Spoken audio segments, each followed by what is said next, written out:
to the latest episode of Enterprising Minds. Happy Thanksgiving for anybody in the U.S. and anybody who wants to celebrate Thanksgiving. Back at you. Ruthi has two separate ideas for today, so I'm just going to let her start, and we're going to have the discussion. So, Ruthi, what's up? All right, we'll kick us off with the first, and if we've got time for the second one, we've got one in our back pocket. So sounds good. I had a pretty rough day yesterday. Multiple things just either blew up in my face, or projects that I had been working on for months just failed. Really rough, like 2 rough demo meetings in a row.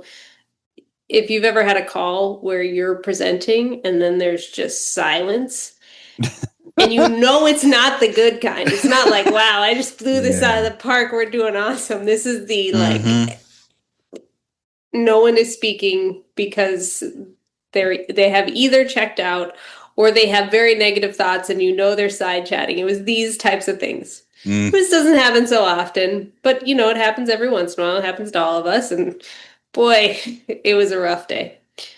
And at the moment, I find myself in a curious situation where I don't have straight peers.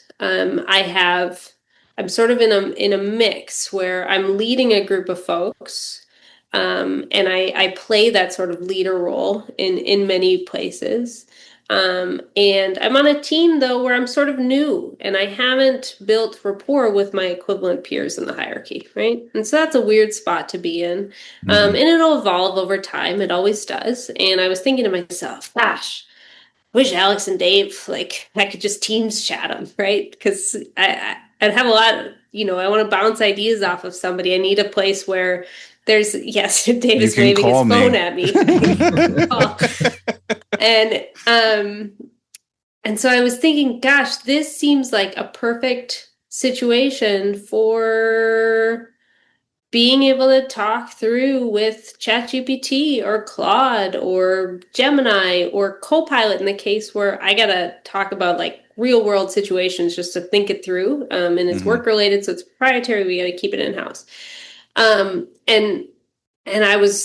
I sent you guys a message just to say, hey, which is the tool that does this best? And what's funny, I'll just add this too. What's funny is I think we had talked it previous in the show, how we were surprised how many people were using ChatGPT in sort of a therapy situation. And here I found myself in this isn't really something that I'm going to take the time out of Dave or Alex's day, and part of it might be I've got internal self-interest stuff that I can't talk about, but then is one of these AI tools better than others at helping you think through the problems, and I'm not talking trying to solve how do I build a dashboard problems, but help me reframe, help me sort of tease out what's happened and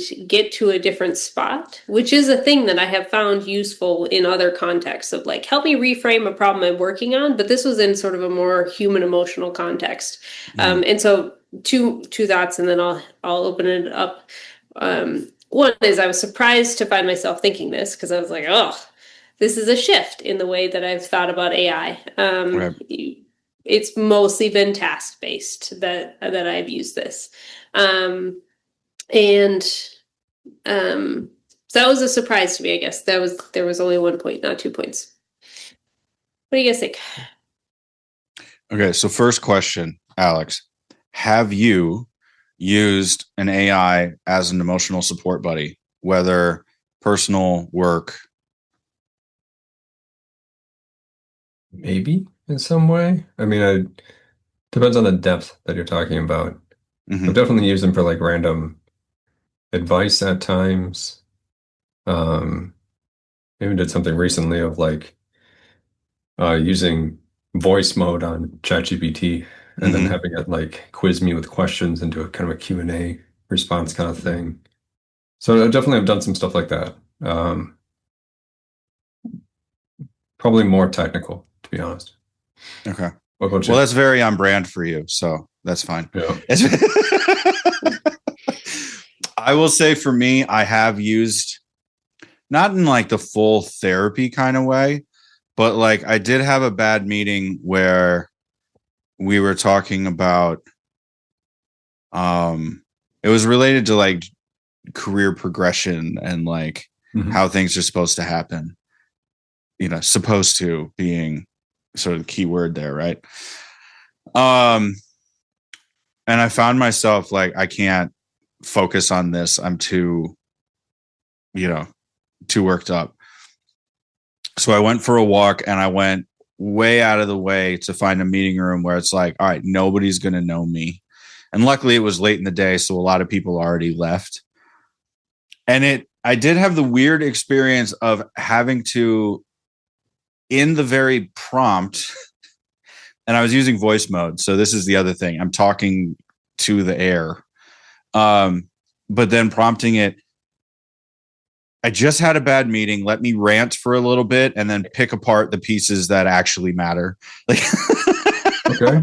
Yeah. You know, where it's because like, I know I'm too worked up about this to actually see the real things. Yeah. Right. But then in having to prompt, it forced me to then work through, okay, here's what my expectations were. Here's how this meeting did not match up with my expectations. What are the go forward things that we can then do? Right. Also, don't come back with me with overly positive things. I'm not in the mood right now. Like, you know, those are excellent questions. No, screw you, GPT. I'm not in the mood. Like, Yeah. You bring up just two really important things. So one is, I think what you described with the rant and like talk back to me, what is the importance things is kind of what I was looking for, which is I need a mirror that helps me see this in a different light or more objectively, or helps me move forward. Like, where are my opportunities for moving forward? Because as soon as I see those, I can latch onto them. Like, I'm not sort of I'm not wanting to stew in the trouble. I can't quite figure it out on my own. And so that's a really cool way. And the voice to text piece, I think, probably makes a big difference because you have a different way of thinking through. But then that brings me to my second piece, which is I have noticed, especially in the last few weeks, the types of projects that I have been using Copilot to tackle. The writing of the prompt forces me to be much more clear in what it is I'm trying to accomplish. And I'm sure we've talked about this in previous episodes, but that's such a powerful tool. And if you don't have the habit and the practice of journaling, particularly about work items, this is a mechanism through which you're almost doing that, but in sort of a very productive towards what you're trying to do way at work. There's that quote of a problem written down is 80% solved. That does get to it. It's actually interesting between the two of you of Dave, I totally would agree with that of like voice kind of speaking out what's going on. But I would want to read the response. Actually, I would want to shift. Really? And that would be a faster way for me to digest it and kind of skim through it and get to the next point, which would then maybe go back to a voice prompting or just typing in and kind of like moving on from there. So that's interesting too of like, yeah, a lot of that between the two of you. I mean, that's framework. I mean, you're able to take yourself enough out of the situation, understand what you need to be able to kind of break it down to actually be able to ask for that versus just being like, grabbing a random coworker and being like, we need to take a walk. I need 5 minutes. Like, I don't even know what on earth just happened. And you're still in the processing moment of like, that didn't go well. It didn't feel good. And I'm stuck on those feelings right now. Like I haven't gotten anywhere past, that moment, you're still at that, first stage. Right. Yeah. There is a certain underlying self-awareness that is kind of necessary. In order for these things to then context. Yeah. So like that was the thing for me where it's just like, look, I know myself, I'm going to be upset about this, but give me like 20 minutes to just rant on it. And then that steam will be gone. Sure. I might be tired and I don't want to deal with it, and that's fine. That's what tomorrow's for. But like, you know, Yeah. But then also like with that conversation around, not just about like, hey, talk me off the ledge kind of thing, which that's extreme. But also like even with jobs, I've found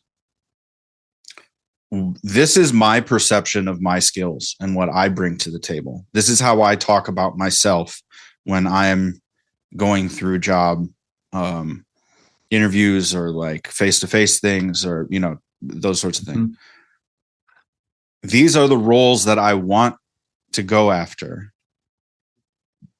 Am I a fit already, or do I need to change my narrative around how I'm presenting myself, my skills, my whatever? You know, are there things I should bring more forward? Should I bring things, you know, sort of quell things down? And it was an interesting process of doing that over time, because I realized, you know what, I haven't been giving myself enough credit for the music background that I have, and the amount of work and the amount of entrepreneurship that is sort of inherent in that, that is applicable to other things. And then it's my job to actually sell that idea, and give myself credit for it so that other people do as well. So I know it's sort of a side tangent piece, but I think it's definitely related to the other thing. And I think what I noticed too is it's really valuable if you have a friend who can give you honest feedback. But that's hard. Like that is a very rare, difficult thing to find. And even if your friend does give you honest, true feedback, sometimes there's a limit to how much another person can say and retain the relationship. Whereas what's interesting about this scenario is you're saying, hey, give it to me. You're not friends with the AI, so and there's not like so you might be able to get a larger list, or potentially more poignant feedback as a result. Now, of course, it's going to be missing a fair amount of context in the day-to-day and how you interact with people, so you're not going to get everything. Right. And the second thought I had is one of the values I've seen in working with Copilot on different projects is just getting a very different perspective than anyone on my team or that I bring to the table. And sometimes it's super helpful to get something that you wouldn't normally run into, to just balance out what kind of perspective you have. Because it could be you're sort of sitting in a biased bubble over here. Mm-hmm. And the idea of AI being sort of the average of everyone's knowledge. I've never been big on crowdsourcing information ever, but if you take an average of everything that's out there, that's at least a halfway decent floor to test yourself against, right? At least for bias, right? Because there are some very strong cultures for sure that you want to be like, all right, this company is mostly engineers. I'm trying to do something creative. For the love of God, help me describe this in engineer speak. Yeah. Yeah. I don't know, there's some interesting points there also of like AI's use. There was this is part of my Minnesota Nice background, but there's an Ethan Molnick article that really helped me because he needed like a blog post title. So he asked for 25 and then asked for like another 10. And I like used to feel bad being like, oh man, I shouldn't ask for this much, you know, of an AI tool, right? Got to get over that to like just keep on kind of hammering at it. But that's a really interesting point here too. Is also basically is it has unlimited patience. It has the understanding that you give it. So context is everything. Like a therapist in the first session, I wouldn't expect a whole lot out of it. Maybe after a few sessions, you know, I would expect something out of it. You know, the first one's just an intro. So kind of similar thing of like the first chat is going to just be an intro. And then eventually we'll get into something that's, you know, probably a little bit more, you know, better than the average. Speaking to your point of like, you know, the average response. Yeah, you'll get that the first time, but it's not that great. Right. But also like trying to be able to ping this thing kind of constantly whenever you need it. I found to be very helpful too, because like taking like a work example, like the number of different random projects I kind of like spend a little bit of time on, that I'm in a meeting, then I have a little bit of time for this, and then there's a question on this one, and then whatever else. I'm able to kind of keep going through those different chat threads of just like, okay, here's the next step, requesting this step. Okay, that didn't work, try this now, and then go to a different chat and try something else with that one. So then I got a couple different ones going, and that's able to kind of keep that frame of reference a lot longer, which is helpful. That is a superpower. Like being able to like have those different ones run, or being able to have that access to that, or what aspect do you mean? Access to that and having it retain the context to be able to pick it up or help you re-pick it up. Right. There's something there that's even a step deeper, and I don't know exactly what it is, but that is something that an extra teammate can't do. Yeah. And then there's also projects in ChatGPT. If you use those, I use it because I have a personal account that I end up using at work. So I have kind of split up my projects, personal and work. So I have different projects. And so it has memory across both, but it basically focuses more on that particular project and the information that you've given in that project. So that way, at least like when I have the kind of personal discussions, which might be random stuff like, I don't know, woodworking question or some random thing that I might Google, but instead I use ChatGPT for it. Like all that kind of stuff goes into there. So the context there, even kind of the personality of that response is a little bit different than the one that I get for my work project. So it starts to like also deviate a bit. So one tool, slightly different response types based on the context that's been given and the history there. So Dave, you mentioned though, when you were speaking and you got this response, which tool were you using? So I was using ChatGPT for that one. Okay. It's interesting. My experience with the Google Gemini Live setting, I think because I'm so familiar with Google and I'm used to searching in a particular way, using Gemini in other ways feels like a stretch to me. But I also find, well, this would be an interesting discussion. How are you guys using the various AIs? Because I find myself leveraging ChatGPT much more for like this podcast, for sort of general like creative things, because I've built custom GPTs for that. But then I'm also testing basically anything I do in ChatGPT, I'm also doing in Gemini. But I find myself going to Gemini for more basic knowledge stuff. I trust it more with deep research. I just like the answers it provides better. I think it goes to better sources on the internet than GPT does. Like GPT feels like the type of person that would just give you a list of Wikipedia references. And as somebody who grew up in a family of educators, that is unacceptable. I get it. Yep. So yeah, I've been leveraging those things, and then I use Google Gemini for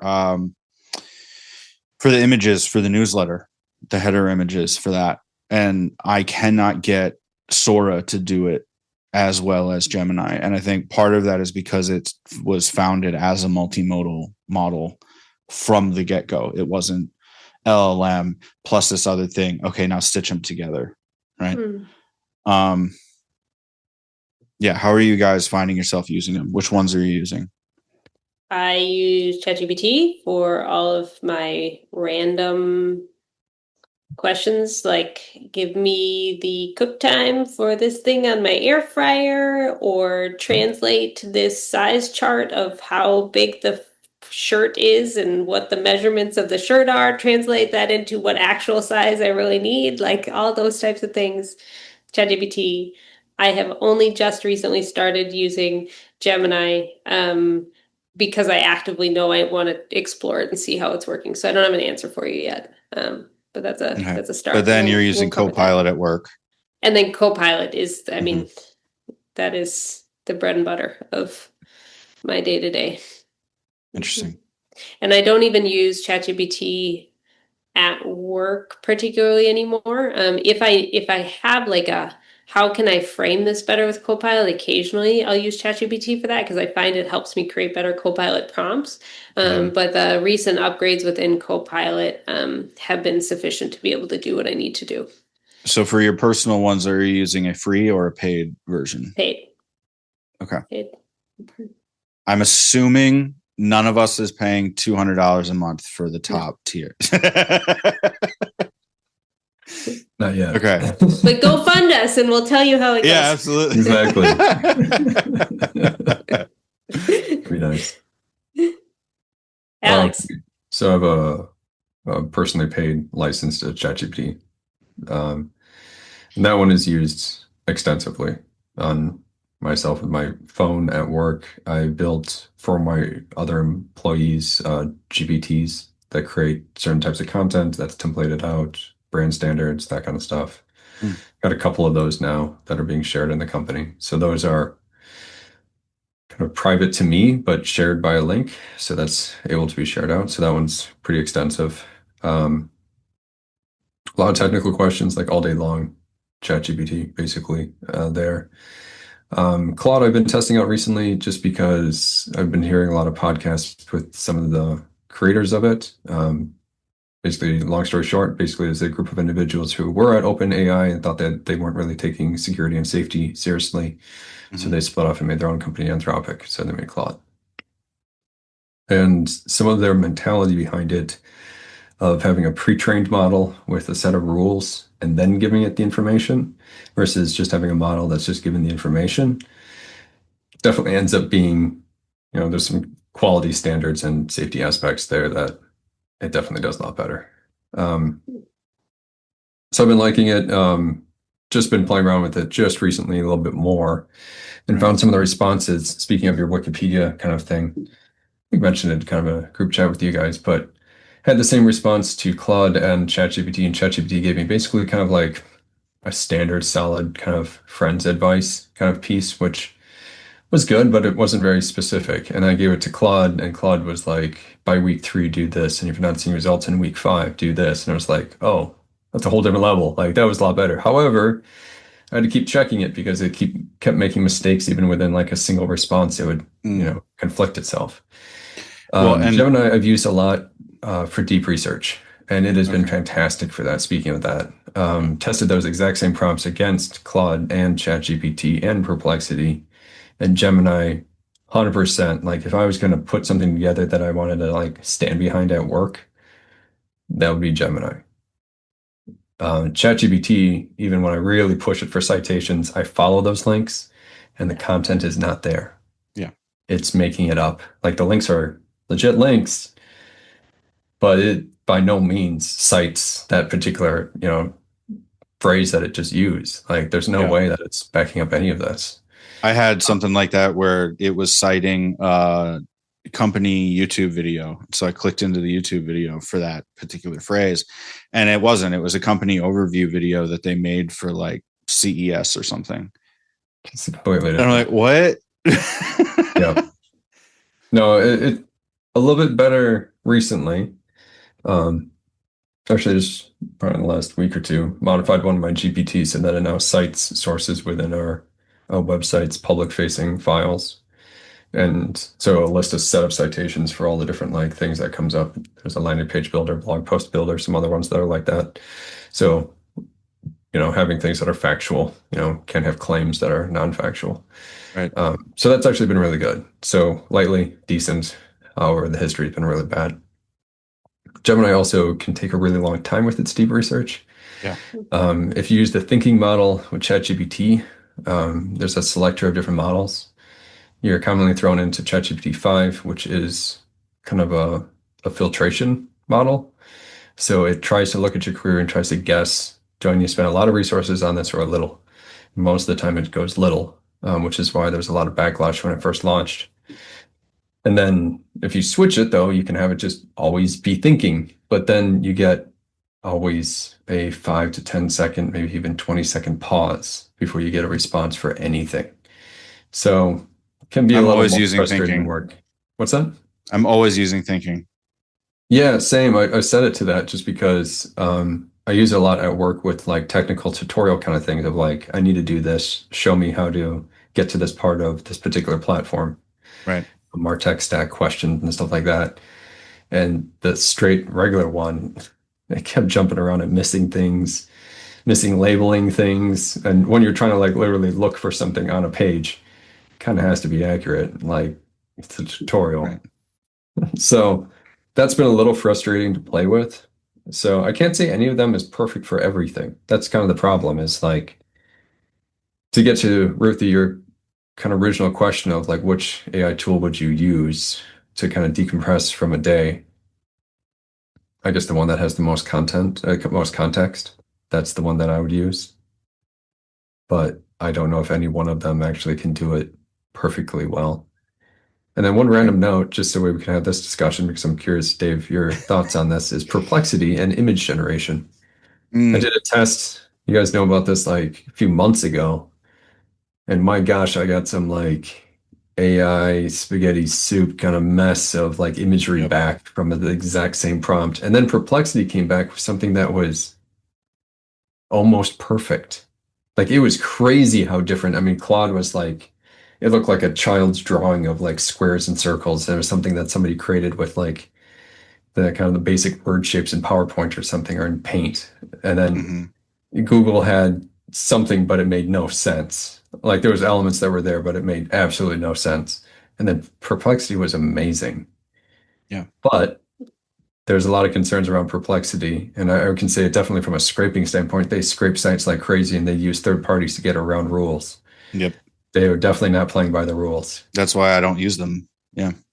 And then I just had this thing with Reddit and ChatGPT because I saw a design of a thing that I want to build. And I was like, I like some of the elements of this particular build. I want to incorporate that in our current plan. So I posted the link and said, oh, due to rate controls, I can't access that.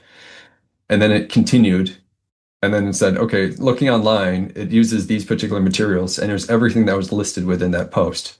So somehow still live ChatGPT gets around the Reddit rate controls as well. So there's, I guess I have questions on a lot of these things. I know Reddit has straight contracts with Google at least. I think one other. So I kind of have some concerns with Perplexity of using that, especially for anything, I don't know, image-wise. I stopped using Perplexity when I heard a number of interviews with the CEO. Okay. I haven't seen anything with them. It was clear to me, and this is my opinion, go do your own research, right?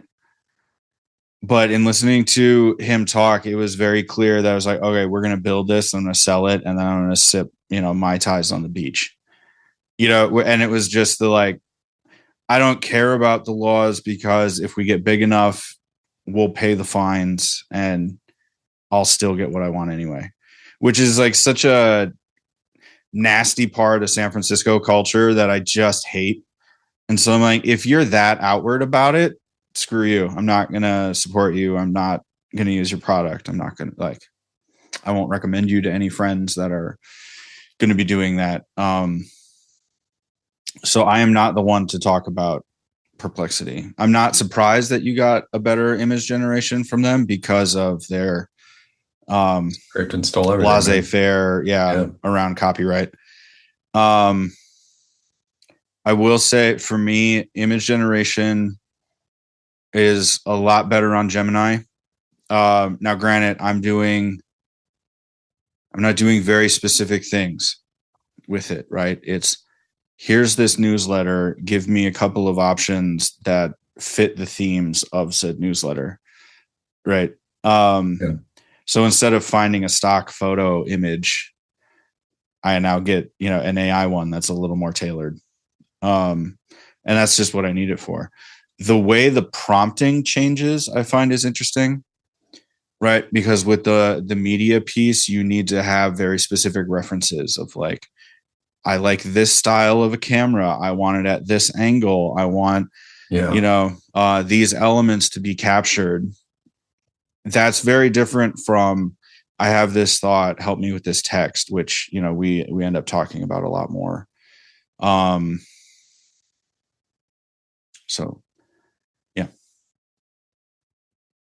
Yeah, I need to do a lot more video generation stuff too. I've not even really gotten into that. And at least for like a work purpose of like, even like a few slider kind of GIFs, kind of things for just banner ads. I haven't even done that. Like I've done a couple random tests, but not I'm in consistent. need of a music video if you want to have a project. Try creating a whole music video. Yeah, I can do it 6 seconds at a time. I hope it's a really short song. No. I tried a little bit.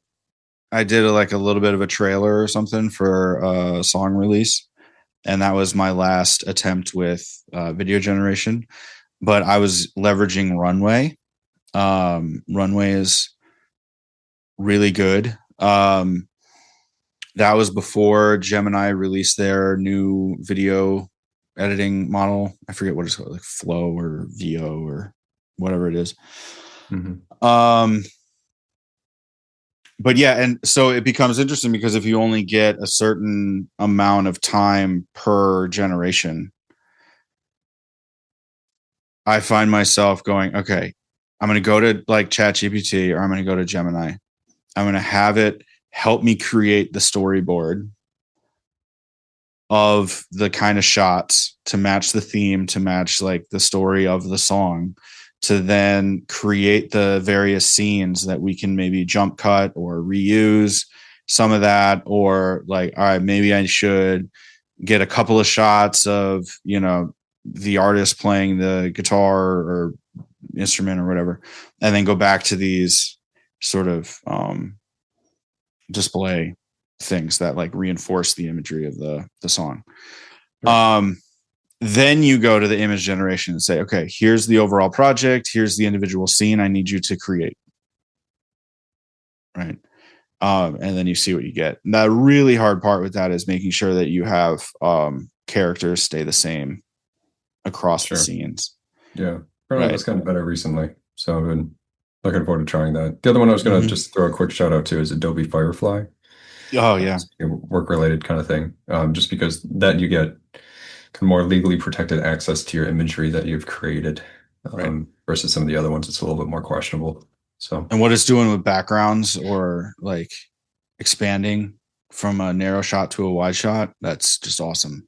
Yeah. It is as well. Yeah. Well, cool. I don't know, Ruthi, did we answer your question? I think we had a lovely conversation about my question, which is exactly what we should be doing. Okay, so what's your next step? Are you going to download Gemini and try a live thing?